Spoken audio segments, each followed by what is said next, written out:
Hello students, welcome back to my YouTube channel TSK Tutorials.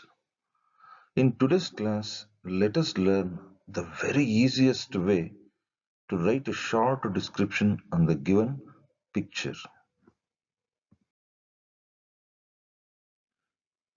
Before that, it's my humble and kind request to all. If you are new to my channel, please do subscribe my channel to watch the most essential videos that are already available in my channel. If you like those videos, please do share among your friends so that it may be useful to your friends also. Dear students, picture description or pictorial writing. So this is a must and should question under ninth main, and the question number is 33. Here is a question for you that I had taken from the model question paper 2022-23.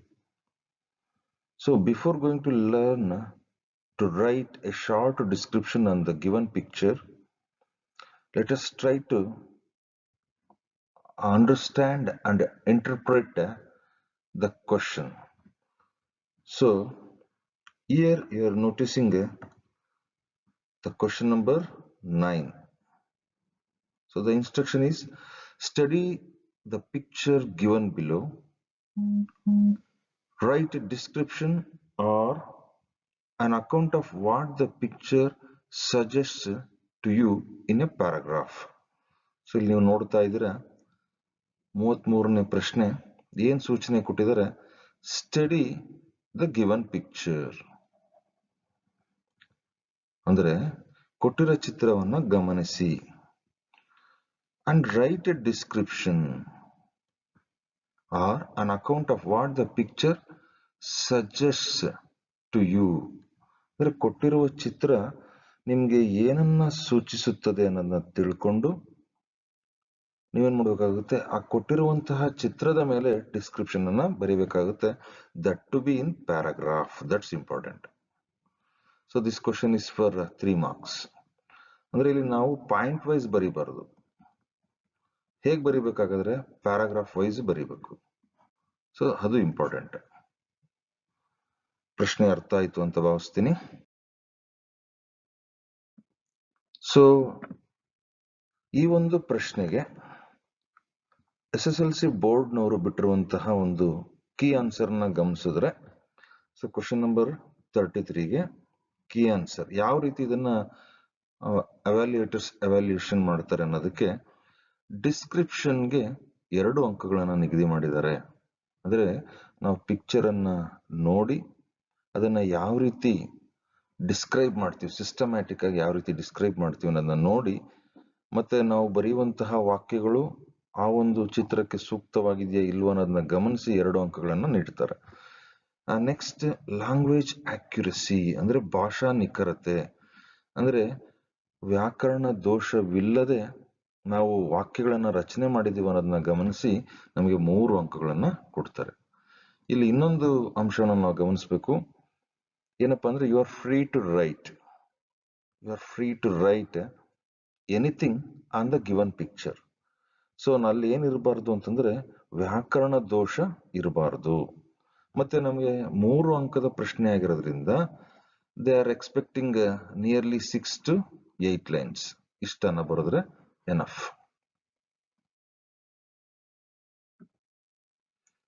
ಇನ್ನ ಇಲ್ಲಿವರೆಗೂ ಕೊಟ್ಟಿರುವಂತಹ topics ಅನ್ನ ನಾವು ನೋಡೋದಾದ್ರೆ, picture of play ground R park, picture of A class room, picture of A market, picture of cleaning the surroundings, picture of internet, picture of deforestation, picture of railway station, picture of people at work, picture of village fair, picture of festivals, pictures of social awareness, picture of ill-treating wild animals, beauty of nature.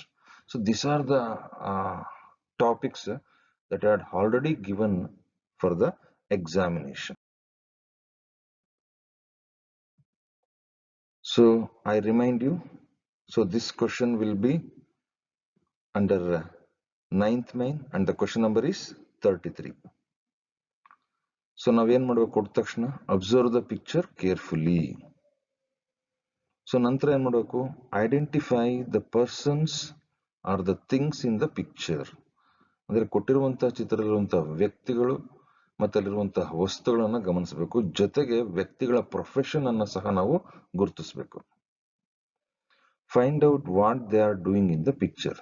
ಇನ್ನು 4ನೇ ಅಂಶ, ಆ ಕೊಟ್ಟಿರುವಂತಹ ಚಿತ್ರದಲ್ಲಿರುವಂತಹ ವ್ಯಕ್ತಿಗಳು ಅಥವಾ ಪ್ರಾಣಿಗಳಾಗಿರ್ಬೋದು ಏನ್ ಮಾಡ್ತಾ ಇದ್ದಾರೆ ಅನ್ನೋದನ್ನ ಐಡೆಂಟಿಫೈ ಮಾಡಬೇಕಾಗುತ್ತೆ.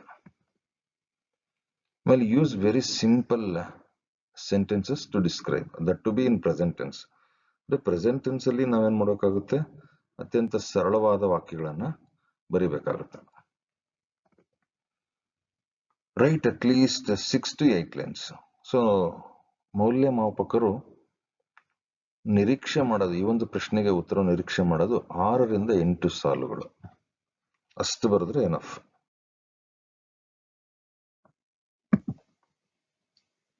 So in order to describe the given picture, we need to follow some simple structures so that it will be very easy to write anything on the given picture. So the very first sentence is, a picture is worth 1,000 words. See, a picture is worth 1,000 words. ಅವರು ಯಾವುದೇ ಚಿತ್ರವನ್ನ ಕೊಡ್ಲಿ, so ನಿಮ್ಮ ಮೊದಲನೇ ವಾಕ್ಯ ಏನಾಗಿರ್ಬೇಕು ಅಂತಂದ್ರೆ A picture is worth 1,000 words. ಇದರ ಅರ್ಥ ಒಂದು ಚಿತ್ರ 1000 ಪದಗಳಿಗೆ ಸಮ ಅಂತ. ಈ ಒಂದು ವಾಕ್ಯದಿಂದ ನೀವು ಕೊಟ್ಟಿರುವಂತ ಪಿಕ್ಚರ್ ಡಿಸ್ಕ್ರಿಪ್ಷನ್ ಅನ್ನ ಪ್ರಾರಂಭಿಸಿ. ಈ ಒಂದು ವಾಕ್ಯಕ್ಕೆ ಇನ್ವರ್ಟೆಡ್ ಕಾಮ ಹಾಕಿ ಅಂಡರ್ಲೈನ್ ಮಾಡಬೇಕು, so that you can draw the attention of the valuators. ಮೌಲ್ಯಮಾಪಕರ ಒಂದು ಗಮನವನ್ನ ಸೆಳೆಯೋದಕ್ಕೆ ಮೊದಲನೇ ವಾಕ್ಯ ಇದೇ ಆಗಿರಲಿ, ಮತ್ತೆ ಇನ್ವರ್ಟೆಡ್ ಕಾಮದಲ್ಲಿ ಬರ್ದಿರಿ ಮತ್ತೆ ಅಂಡರ್ಲೈನ್ ಮಾಡಿ. So the very second sentence is, this is a picture of dash. ಕೊಟ್ಟಿರುವಂತ ಚಿತ್ರ ಯಾವುದು? This is a picture of railway station. ಅಥವಾ ಆ ಚಿತ್ರ ಯಾವುದು, ಯಾವ ಒಂದು ಸನ್ನಿವೇಶವನ್ನು ತೋರಿಸ್ತಾ ಇದೆ, ಅಥವಾ ಅದನ್ನ ಗಮನಿಸಿ ನೀವು ವಾಕ್ಯವನ್ನು ರಚನೆ ಮಾಡಬೇಕಾಗುತ್ತೆ. So this picture is very beautiful. ಕೊಟ್ಟಿರುವಂತಹ ಚಿತ್ರ ಬಹಳ ಸುಂದರವಾಗಿದೆ. So here this sentence is conditional. ಕೊಟ್ಟಿರುವಂತಹ ವಾಕ್ಯ ನಿಮ್ಮ ಮನಸ್ಸಿಗೆ ಮುದ ನೀಡಿದಂತಹ ಸಂದರ್ಭದಲ್ಲಿ ಅಥವಾ ನಿಮ್ಮ ಮನಸ್ಸಿನಲ್ಲಿ ಸದ್ಭಾವನೆಗಳನ್ನ ಮೂಡಿಸಿದಂತಹ ಸಂದರ್ಭದಲ್ಲಿ ಈ ಒಂದು ವಾಕ್ಯವನ್ನ ಬರೀಬೇಕಾಗುತ್ತೆ. In the next sentence, there is a dash in the picture. So for example, there is a train in the picture. Next, there are dash in this picture. ನೋಡಿ, ಯಾವುದಾದ್ರೂ ಒಂದು ಅಂಶ ಇದ್ದಲ್ಲಿ ನಾವು there is ಅಂತ ಬಳಸ್ತೀವಿ. ಅದರ ಒಬ್ಬರ ಬಗ್ಗೆ ಹೇಳ್ಬೇಕಾದ್ರೆ there is a train, there is a loco pilot in the picture. ಜಾಸ್ತಿ ಅಂದ್ರೆ ಒಂದಕ್ಕಿಂತ ಹೆಚ್ಚು ಅಂಶಗಳನ್ನ ವಿವರಿಸಬೇಕಾದ್ರೆ there are ಅಂತ ಬಳಸ್ತೀವಿ. ಇದು ಬಹಳ ಮುಖ್ಯ. there isಗೂ there areಗೂ ವ್ಯತ್ಯಾಸ ತಿಳ್ಕೊಂಬಿಡಿ. there are ಅನ್ನೋದು ಒಂದಕ್ಕಿಂತ ಹೆಚ್ಚು ಅಂಶಗಳು, ಒಂದಕ್ಕಿಂತ ಹೆಚ್ಚು ವ್ಯಕ್ತಿಗಳು ಇದ್ದಲ್ಲಿ there are ಅಂತ ಬಳಸ್ತೀವಿ. there are so many passengers in the picture. ಇನ್ನ ಮುಂದಿನ ವಾಕ್ಯ, ನೀವು ಇಲ್ಲಿ ಏನ್ ಬಳಸ್ತಿರೋ ಅದನ್ನ ಇಲ್ಲಿ ಬಳಸೋಂಥದ್ದು. ಆ ನೌನ್ ಅನ್ನ ತಂದು ಇಲ್ಲಿ ಸೇರಿಸೋದು. ಸೊ ಅದು ಏನ್ ಮಾಡ್ತಾ ಇದೆ ಅಂತ ವಾಕ್ಯದಲ್ಲಿ ಬರೆಯುವಂಥದ್ದು. ಅದು ವರ್ಬ್ ING ಫಾರ್ಮ್ ಅಲ್ಲಿ ಇರ್ಲಿ. For example, the train is moving in this picture. ಅಥವಾ a man is selling the vegetables in the picture. ಅಥವಾ a vendor is selling the fruits in this picture. ಅಂದ್ರೆ ಇಲ್ಲಿ ನಾವೇನ್ ಫಸ್ಟ್ ನೌನ್ಸ್ ಅನ್ನ find out ಮಾಡ್ತೀವೋ ಅದನ್ನ ಈ ಒಂದು ಸ್ಟ್ರಕ್ಚರ್ ಅಲ್ಲಿ ಬರೆದು ಅವರು ಏನ್ ಮಾಡ್ತಾ ಇದಾರೆ ಅನ್ನೋದನ್ನ ವರ್ಬ್ ING ಫಾರಮ್ ಅಲ್ಲಿ ಬರೀಬೇಕಾಗುತ್ತೆ. ಮತ್ತೆ ಈಸ್ ಆರ್ ಬಳಸ್ಕೊಳ್ಳಿ. ನಾನು ಆಗ್ಲೇ ಹೇಳಿದಂತೆ ಸಿಂಗ್ಯುಲರ್ಗೆ ಈಸ್, ಪ್ಲೂರಲ್ಗೆ ಆರ್. ಸೊ ಕೊನೆಯದಾಗಿ this picture is meaningful, attractive. So ಉಪಸಂಹಾರ ಬರೀಬೇಕಾಗುತ್ತೆ. ಅಲ್ಲಿ ಈ ಒಂದು ಚಿತ್ರ ಬಹಳ ಚೆನ್ನಾಗಿದೆ, ಅರ್ಥಗರ್ಭಿತವಾಗಿದೆ ಮತ್ತೆ ಆಕರ್ಷಣೀಯವಾಗಿದೆ ಅಂತ ನಿಮ್ಮ ಅಭಿಪ್ರಾಯವನ್ನ ವ್ಯಕ್ತಪಡಿಸಬೇಕಾಗುತ್ತೆ. And the last one is I like this picture very much. ನಿಮಗೆ ಆ ಒಂದು ಚಿತ್ರ ನೋಡಿ, ಈ ಒಂದು ವಾಕ್ಯನೂ ಅಷ್ಟೇ, ಇಲ್ಲಿ ನಾನೇನು ರೈಟ್ ಮಾರ್ಕ್ ಹಾಕಿದ್ದೀನಲ್ಲ, ಈ 3 ವಾಕ್ಯಗಳು ಅಷ್ಟೇನೆ. ಆ ಒಂದು ಕೊಟ್ಟಿರುವಂತಹ ಚಿತ್ರ ನಿಮ್ಮ ಮನಸ್ಸಿನಲ್ಲಿ ಒಳ್ಳೆಯ ಭಾವನೆಗಳನ್ನ ಮೂಡಿಸಿದಂತ ಸಂದರ್ಭದಲ್ಲಿ ಮಾತ್ರ ಈ ರೀತಿ ಬರೀಬೇಕಾಗುತ್ತೆ. ನಾನು ಈ ಒಂದು ಚಿತ್ರನ ತುಂಬಾ ಇಷ್ಟಪಡ್ತೀನಿ ಅಂತ. So that's enough. ಇಷ್ಟು ಸ್ಟ್ರಕ್ಚರ್ ಅನ್ನ ಫಾಲೋ ಮಾಡಿದ್ರೆ ನಿಯರ್ಲಿ ನೋಡಿ, ನೀವೇ ಗಮನಿಸ್ತಾ ಇದ್ದೀರಾ, 9 ವಾಕ್ಯಗಳಿದಾವೆ ಇಲ್ಲಿ. ಸರಿ, 8 ವಾಕ್ಯಗಳಿದಾವೆ. 8 ವಾಕ್ಯಗಳು ಇಲ್ಲೇ ಇಷ್ಟನ್ನ ಸ್ಟ್ರಕ್ಚರ್ನ ಫಾಲೋ ಮಾಡಿದ್ರೆ ನಿಮ್ಗೆ 8 ವಾಕ್ಯಗಳನ್ನ ಸುಲಭವಾಗಿ ರಚನೆ ಮಾಡಬಹುದು.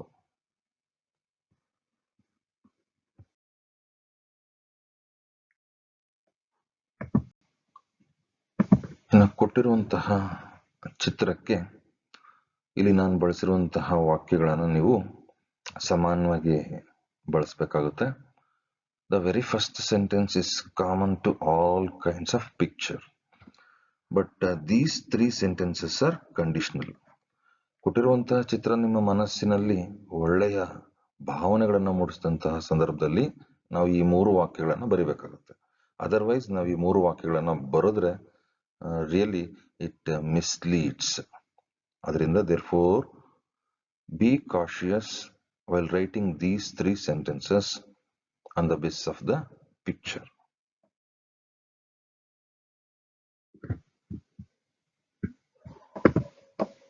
So here is a picture for you.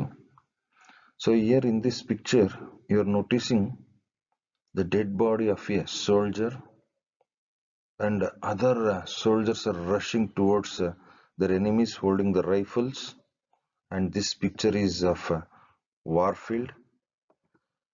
And one more picture you are noticing here, it's an horrifying picture. A school going girl met with an accident. You are noticing the scattered books on the road, and some other people rushing towards to help that girl.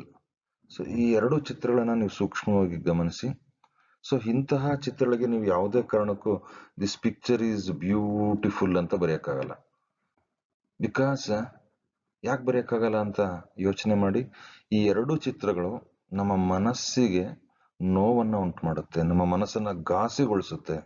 So ಈ ತರದ ಚಿತ್ರಗಳನ್ನ ಕೊಟ್ಟಂತಹ ಸಂದರ್ಭದಲ್ಲಿ ನಾವು ಯಾವ ರೀತಿಯ ವಾಕ್ಯಗಳನ್ನ ಬರೀಬೇಕು ಅನ್ನೋದನ್ನ ನೋಡ್ತಾ ಹೋಗೋಣ. ಸೊ ಇಲ್ಲೂ ಅಷ್ಟೇ ನೋಡ್ತಾ ಇದ್ದೀರಾ, ಈ ಒಂದು ಚಿತ್ರನೂ ಅಷ್ಟೇ ನಮಗೆ ಮನಸ್ಸಿಗೆ ನಮ್ಮ ಮೇಲೆ ದುಷ್ಪರಿಣಾಮವನ್ನು ಉಂಟು ಮಾಡುತ್ತೆ. ಯಾಕಂದ್ರೆ ಇರುವಂತಹ ಎಲ್ಲ ಮರಗಳನ್ನ ಕಡಿದು ಅದರಲ್ಲಿ ಅತ್ಯಂತ ಬುದ್ಧಿವಂತ ವ್ಯಕ್ತಿಗಳು ಕುಂತ್ಕೊಂಡು ಅವ್ರೇನ್ ಮಾಡ್ತಾ ಇದ್ದಾರೆ, ಒಂದು ಮರದ ಬಗ್ಗೆ ತಿಳ್ಕೊಳ್ತಾ ಇದ್ದಾರೆ. ನೀವು ನೋಡ್ತಾ ಇದ್ದೀರಾ, ಒಂದು ಬೋರ್ಡ್ ನಲ್ಲಿ ಮರದ ಚಿತ್ರವನ್ನ ತೋರಿಸ್ತಾ ಬಹುಶಃ ಯೂಸಸ್ ಆಫ್ ಟ್ರೀಸ್ ಅನ್ನ ಹೇಳ್ತಾ ಇರ್ಬೋದು. ಸೊ ನಿಜವಾಗ್ಲೂ ಇದೊಂದು ಏನಂತಂದ್ರೆ ನಮ್ಮ ಮನಸ್ಸಿಗೆ ನೋವು ಕೊಡುವಂತ ಚಿತ್ರ. ಇರೋಂತಹ ಮರಗಳನ್ನ ನಾಶ ಮಾಡಿ ಚಿತ್ರದ ಮೂಲಕ ಮರದ ಬಗ್ಗೆ ತಿಳ್ಕೊಳ್ತಿರೋದು ನಿಜವಾಗ್ಲೂ ಶೋಚನೀಯ. ಇನ್ನು ಮುಂದಿನ ಚಿತ್ರ ನೋಡ್ತಾ ಇದ್ದೀರಾ, ಇದು ಜೂನ್ 2024ರಲ್ಲಿ ಕೇಳಿರುವಂತಹ ಪ್ರಶ್ನೆಯಾಗಿದ್ದು, ಈ ಒಂದು ಚಿತ್ರದಲ್ಲಿ ಮರಗಳ ಮಾರಣ ಹೋಮವನ್ನ ಮಾಡಿದ್ದಾರೆ. ನೀವು ನೋಡ್ತಾ ಇದ್ರಿ, you are noticing the locks of the trees. So ಇದು ಸಹ ನಮ್ಮ ಮನಸ್ಸನ್ನ ಘಾಸಿಗೊಳಿಸುವಂತಹ ಚಿತ್ರ.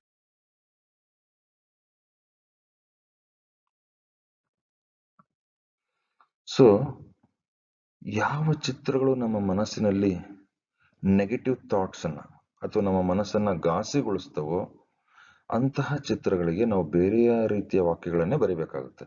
For example, cutting of trees, accident, environmental pollution, ill treating wild animals.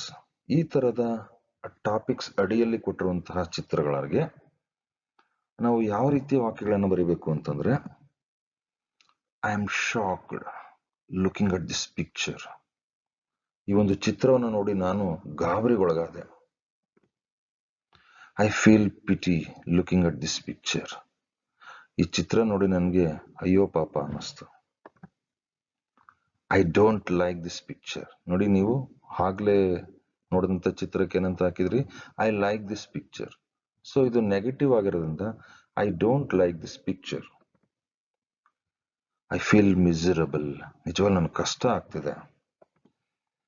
I think it is not good. ನಿಜವಾಗ್ಲೂ ನನ್ನ ಮನಸ್ಸಿಗೆ ತುಂಬಾ ಬೇಸರ ಆಗ್ತಿದೆ. I think it is not good picture. ನಿಜವಾಗ್ಲೂ ಇದು ಒಳ್ಳೇದಲ್ಲ. ಐ ಥಿಂಕ್ ಇಟ್ಸ್ ಬ್ಯಾಡ್.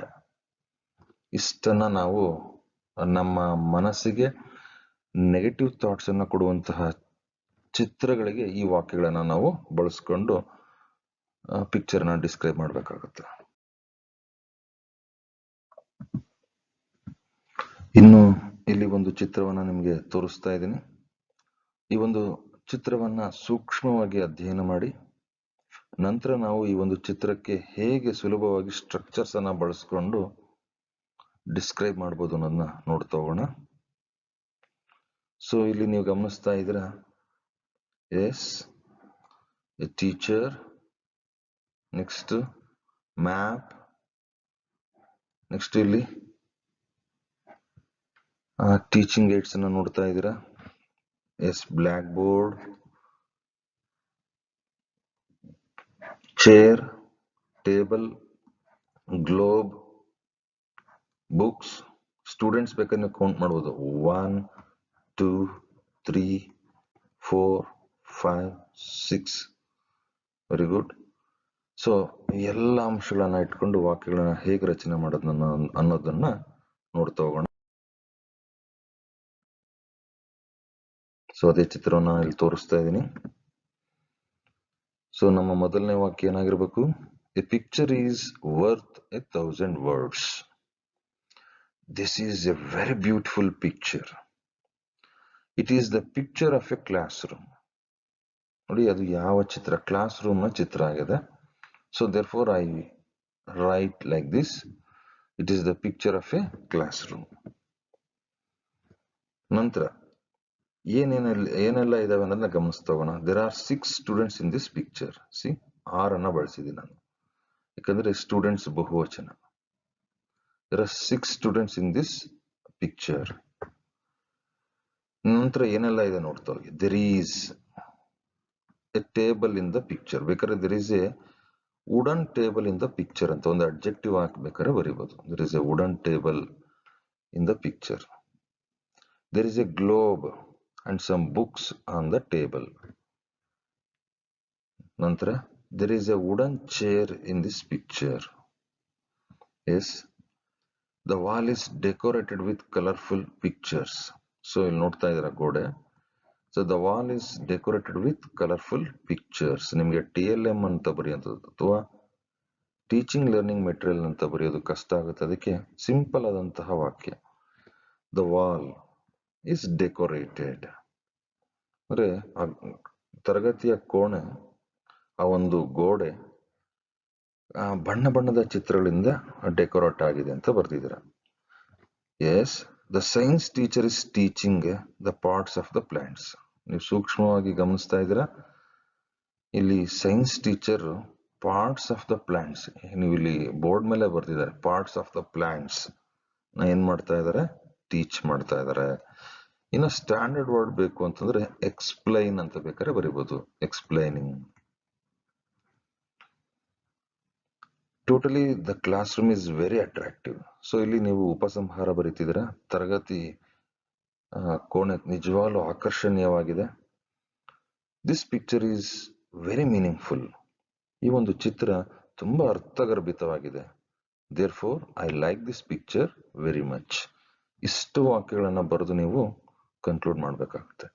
ಬೇಕಾದ್ರೆ ಇನ್ನಷ್ಟು ವಾಕ್ಯಗಳನ್ನ ಬರಿತಾ ಹೋಗ್ಬೋದು, ಆದರೆ ಸಮಯವನ್ನ ಮತ್ತೆ ಆ ಒಂದು ಪ್ರಶ್ನೆಗೆ ನಿಗದಿ ಮಾಡಿರುವಂತಹ ಅಂಕಗಳನ್ನ ಗಮನದಲ್ಲಿಟ್ಕೊಂಡು ನಾವು ಎಕ್ಸ್ಪ್ಲೈನ್ ಮಾಡ್ಬೇಕಾಗುತ್ತೆ ಅಥವಾ ಡಿಸ್ಕ್ರೈಬ್ ಮಾಡ್ತಾ ಬರಿಬೇಕಾಗುತ್ತೆ.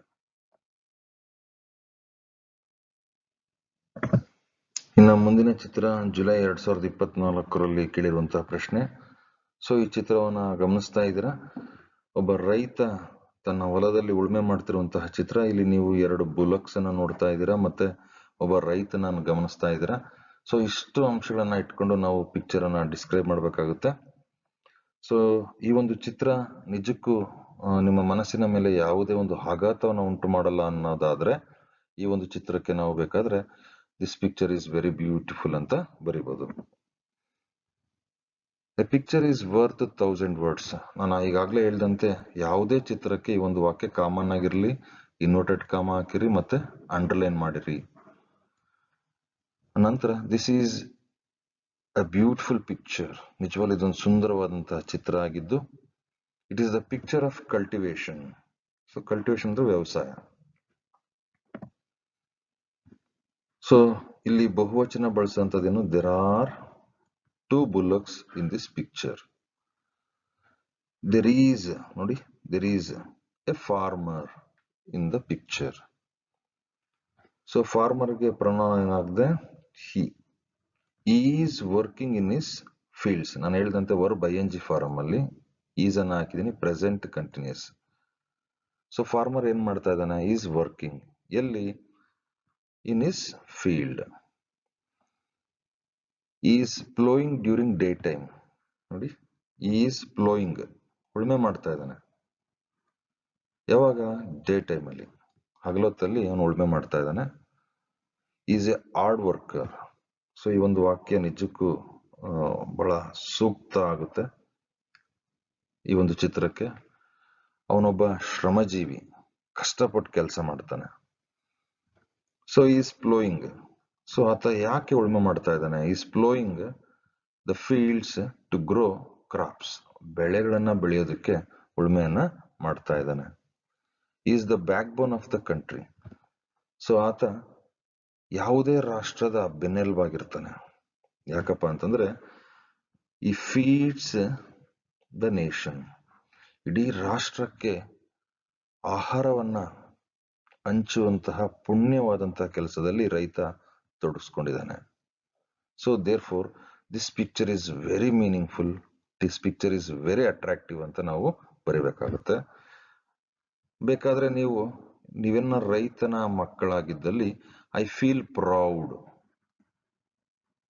Proud to be the son or daughter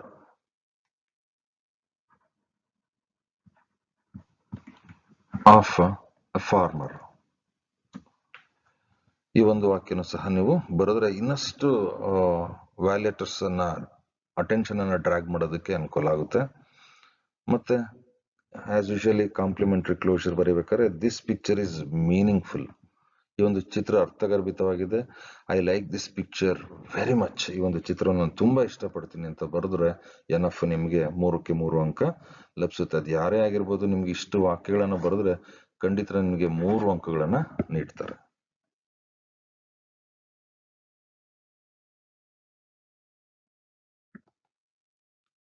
so ಇಲ್ಲೊಂದು ಚಿತ್ರವನ್ನು ನೀವು ಗಮನಿಸ್ತಾ ಇದ್ದೀರಾ. ಈ ಒಂದು ಚಿತ್ರ ಜೂನ್ 2023ರಲ್ಲಿ ಕೇಳಿರುವಂತದ್ದು. ಇಲ್ಲಿ ಶಾಲಾ ಆವರಣವನ್ನ ಸ್ವಚ್ಛಗೊಳಿಸ್ತಿರುವಂತಹ ಚಿತ್ರವನ್ನ ನೋಡ್ತಾ. ಸೊ ಈ ಒಂದು ಚಿತ್ರಕ್ಕೂ ಸಹ ಈ ಒಂದು ಸ್ಟ್ರಕ್ಚರ್ ಅನ್ನ ಅಪ್ಲೈ ಮಾಡಿಕೊಂಡು ನೀವು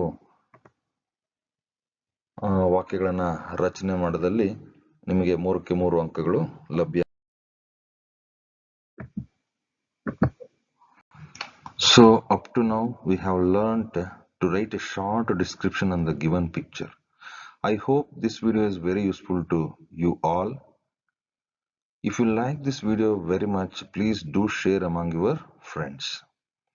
Okay, thank you for watching this video and thank you very much.